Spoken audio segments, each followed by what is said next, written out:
I don't think anybody stands up on career day and says, I'm being insurance when I grow up. Don't you think everybody in insurance is at rock bottom when they start?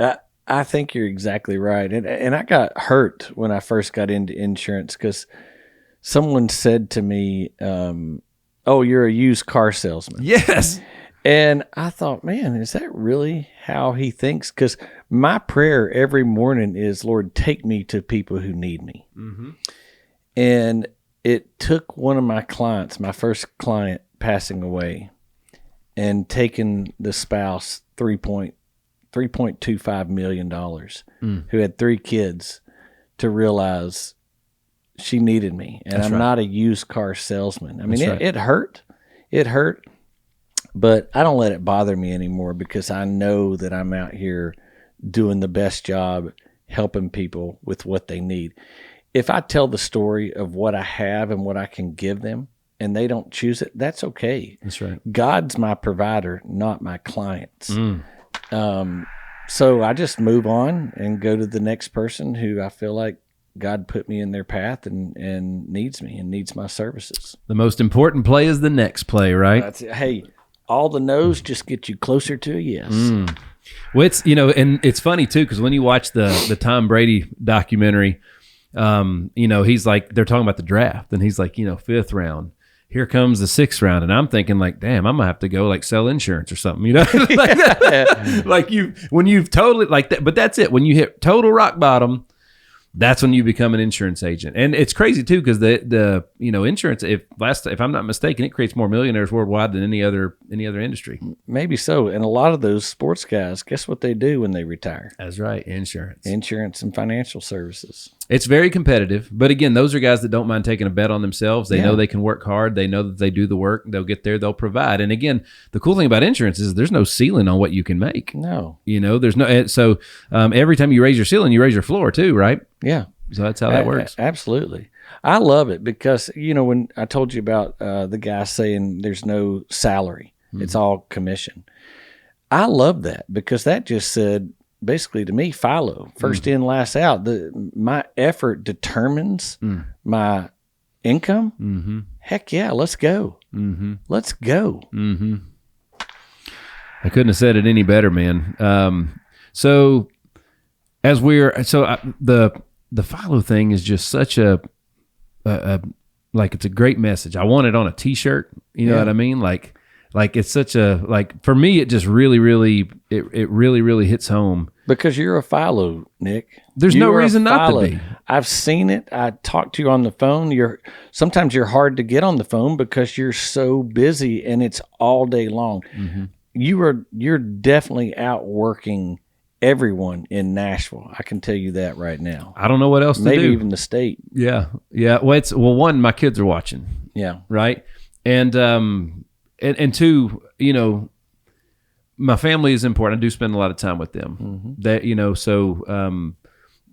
A lot of time with them. That's why I work so hard. And it took me a long time to realize too, that the support at home is, I don't know if I could do it without it. I know I couldn't. There's no way I could do anything that I've done without the support from home. So, and it's funny too, everybody knows that as we're sitting here today, we're going through a big lawsuit with our swimming pool. It's a disaster, right? Yes, I've seen that. My 4-year-old daughter's always like, Dad, you going to work? Yes, ma'am. Yes, ma'am. You going to go get some money to fix the pool?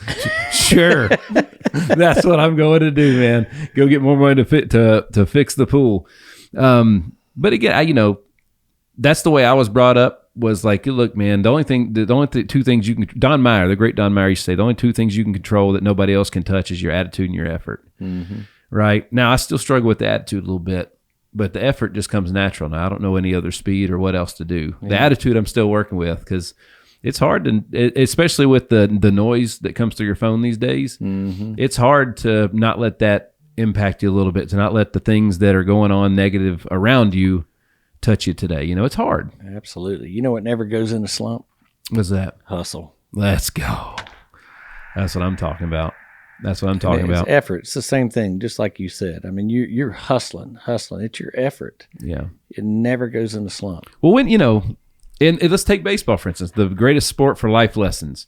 One of the hardest things to get kids to do now is when you take the field, take it the best you can. When you know a ball is going to be caught, that you popped up, that you run the full 90, that you're going all out on it. And it's like, they don't. And it's like, man, like, what's the worst thing that could happen from you busting it down the line every single time? Well, really nothing. And what's the worst thing that can happen if you don't? Well, they could drop it and I didn't get the base my team needed me to get. Yeah. So what do you got to lose, man? Nothing. At the end of the day. My 15U team, the first practice we had after high school season, the very first thing we did was practice running on the field and off the field. Yep. Because the one thing I can't stand is you've earned that starting position and you loaf out there to your position. And so what we do is anytime we come on and off the field, if there's one player that loafs, they have to go back out.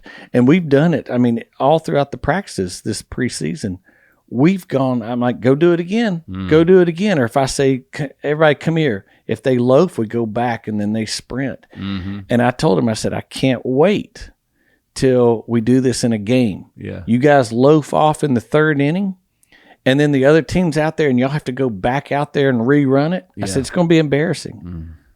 Hustle doesn't go in the slump. No, it Get sure your don't. butt off the field. And it looks good. Absolutely. It looks good to college coaches who are recruiting, but it's the same thing. We transfer that to business, Nick. Mm-hmm. Don't loaf in your business. That's right. If you're working for somebody, don't loaf. Work hard. That's it. You will be rewarded if you work hard and you give effort. One of the things selfishly I want to talk to you about is when you run the business like you run it, when you are involved in your community like you're involved, when you're with your family like you're with them, you're serving on 2 different government boards, right? 3, I guess, if you take the prayer breakfast, which is it's a big chunk of time, especially in, third and fourth quarter, getting up to the moment. And then you're the guy that has to be first in, last out at everything that we go to, because you're the one that's waiting on us to get there. Right. So like one of the most misused terms that we hear online today is work-life balance, right? And first of all, that's earned, okay? And it's different for everybody. But at the end of the day, like, my whole family's in on what I'm doing. We're all doing, like, with my son's stuff and my wife's stuff, she stays in unbelievable shape. Yeah. And one of the things we like to do when we need to have a talk about anything, just talk through situations, whatever else, is we just go hit the pavement and go walking 2 or 3 miles and can accomplish a lot out there. But it's like, it all comes down to choices. It all comes down to choices. And the people that live the happiest lives are the most consistent in how they make their choices and what they consider when they make those choices. When I look at you and I know I know your wife and have talked to her about those things, and you guys are awesome because it's just what you see on the cover is what you get. There ain't nothing hidden behind the curtain, It seems like you guys have maybe, and it wasn't probably always that way, but it seems like you guys have gotten really good at making those choices. Like I know she was with you the whole time traveling and all that stuff. I'm surprised she's not sitting over there with us today, as a matter of fact. How do you go about, like, this is a big thing for folks. How do they make, especially kids with all the distractions? Yeah. How do they make choices? So I'll tell you, I'm 52, almost 53. At 47, a lot of things changed for us. And I'm trying to circle back before 47 and after 47. But the one thing I've learned, actually, I'm just going to stick with this instead of circling back. I'm going to stick with this. I don't do anything or say yes to anybody now without talking to my wife first. And I'm batting 1,000. Go ahead and hit that thing again. That's right. I'm batting 1,000 when I go to my wife for advice. And I mean, even if it's on something she doesn't understand, if it's an investment or a business or anything, I'm batting 1,000 when I go to her for her opinion and for her direction and for her guidance. Where I'm screw up is when I try to make decisions on my own without asking my life partner, and try to do it on my own without her. bad to see. I've given money to a con man. You talk about being vulnerable on a podcast. I've given money to a con man that I thought was an investment and didn't ask my wife. And you know why I didn't ask her? Because I knew she'd say no. And here I am thinking, well, I'm trying to help my family get out of debt and pay bills, and I think it's a good investment. Well, she would have seen through that guy. I didn't see through him because I like everybody. Yeah, I just love people. Oh yeah, here's some money. Oh, you're going to give it back to me quickly with a big return. I should have known better. Yeah.